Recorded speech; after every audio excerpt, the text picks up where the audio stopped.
All right, I'm on hole number 8 of the 2020 Spring Major. I'm in the opening round of the rookie division. I had to take about a 4-hour break because we were having a thunder and lightning storm going through the area, and it was interfering with everything. So let's go out and check out hole number 8. All right, so in the qualifying round, I came out and I got a little bit greedy. I was trying to pull myself a little bit to the left so that I could get a little bit of opening through here to try and get my trajectory to the cup, and I just barely missed that sand, but I ended up in this sand. I had a 2-ring grate to the left, and that was bad, very bad, but I was way out here. So you could, if you want to try and get your trajectory. So the way that it's going, let me pan back a little so you can see the tee box. Maybe you can see where the tee box is at. So like, look where the tee box is right here, and you're drawing your line to the cup. I mean, the cup is over in this direction, so remember that line. So if we're coming here and we're in this, we're going like this. So remember that trajectory. So if we're coming through and we're going on this trajectory, right, here's the one to the cup from the tee box, and so we're coming out like this. If you put any curl on it from this distance, you're coming in like this angle, and you're going to involve this roughened sand. Yes. Love you too. So if you're trying to get cup high, because if you're coming at it on the right hand side here, you're going to end up out in this area. But if you're trying to go to the cup, you'd need to start off on this side so that your trajectory from the tee box is going like this, so that you're trying to cover this and give yourself enough room for your curl to become effective if you're actually trying to go for the cup and really get up there. I'm not sure what kind of distance we'd have. I think my red line's like down in this area, so I'm not sure whether the key is whether or not you can clear this sand. And so if you leave the wind in and get all the distance that you can, you may be able to clear that sand. So I'm gonna explore. I'm not sure whether I want to go for trying to do that or just try and get up here so that I give myself a really nice shot at it. If you're coming from this direction right here, it's pretty straightforward. You don't really have to do a lot on it. It is a max overpower if you want to try and get way up in there. And I think with just doing the max overpower, not trying to get my trajectory right, just trying to go straight, that this might be the best that I can achieve. Although I do think that if you came over on this side and you had your curl right, you could actually try and get towards the cup. I'm going to kind of see what my red line distance are out there. English. It's a wonderful thing. All right, let's see what I got for bag options. I'm taking the Titan. I'm taking an extra mile, and all things being even, the only other thing I'm going to need is a wedge.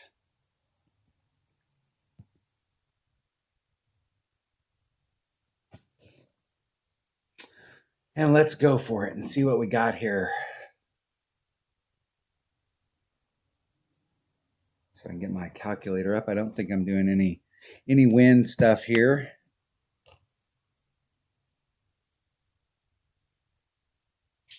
So I got on my notes to take the wind out or start to the right, because if you're right there at the end of the sand, you're definitely putting the sand in play on the drive at your red line. We'll see what I got here. Is it me picking? So you could come over here and try and get some curl going through there. Leave that wind in. Let's see what that shot looks like. So you're up in that area right there, leaving the wind in. 3-4, about a ring and a half. I'm gonna see what it looks like. Max curl.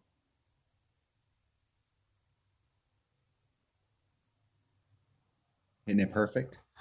And see if the curl goes through there so that I can get trajectory going to the cup. Plenty of room right there. Plenty of room coming through. Trying to bleed it up there towards the cup. Now, if you do the straightforward shot, you're probably in the same area. If you had, with an Apocalypse, you get a little bit more curl, a lot more curl actually. So you actually may actually over curl if you did max curl to get up in, and you may put this into play.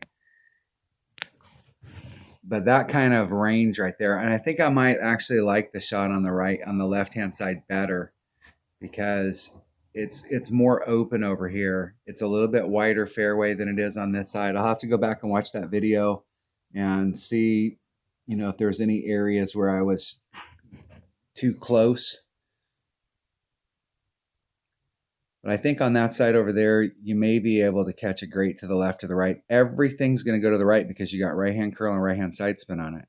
So even if you hit a great to the left, you're still going to go to the right. If you hit a great to the right, you're going to go to the right.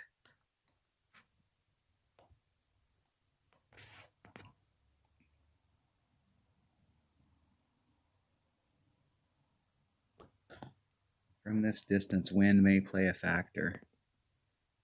Be right on the outside edge of the cup, but I want to be inside the cup.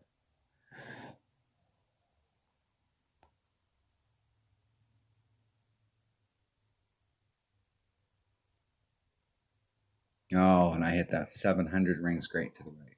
That'll miss on the right hand side.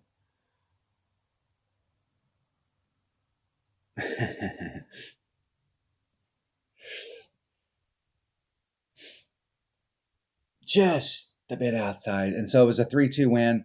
It really should have been. I could have set it up.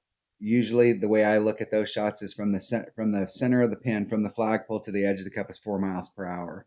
So if you break that into quarters, I should have been 3/4 out, and I was pretty close to right there at the edge. And so that kind of took the great to the right out.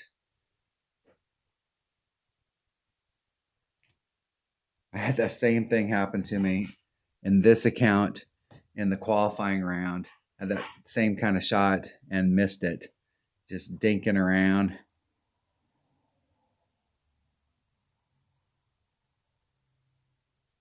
But I like that area. This is a hole that I definitely feel like I can get eagles on in the weekend round.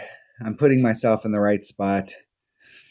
It's just a matter of executing on that shot right there instead of dinking around.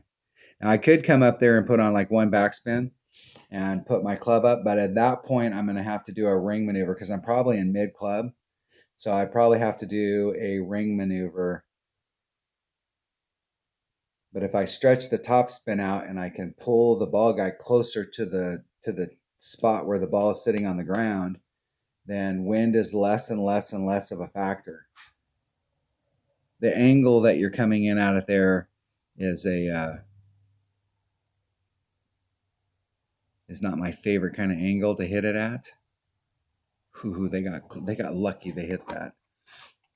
But I do like my odds on that hole. You got to pick hole number 8 is of the par 4s. In my opinion, it's the second. Hole number 5 is the easiest par 4. Hole number 8's the next, and hole number 1 being the hardest of the par 4s.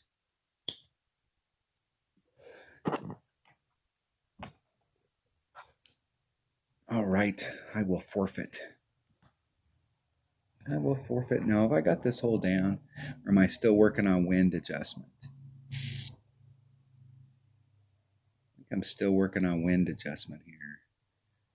This is the mid par 4, or excuse me, the mid par 3. I'm at mid club, max number. I haven't hit it perfect here. I'm trying a 20% wind adjustment, so I'm going to go ahead and try this. And it's going to be all wonky because of how much the club that I have. It's 1.2 times 4.1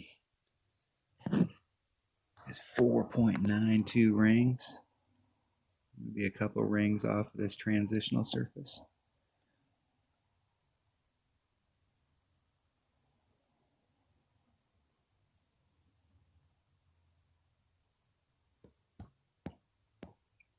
So it's 4.92 rings, so it's almost a full ring set.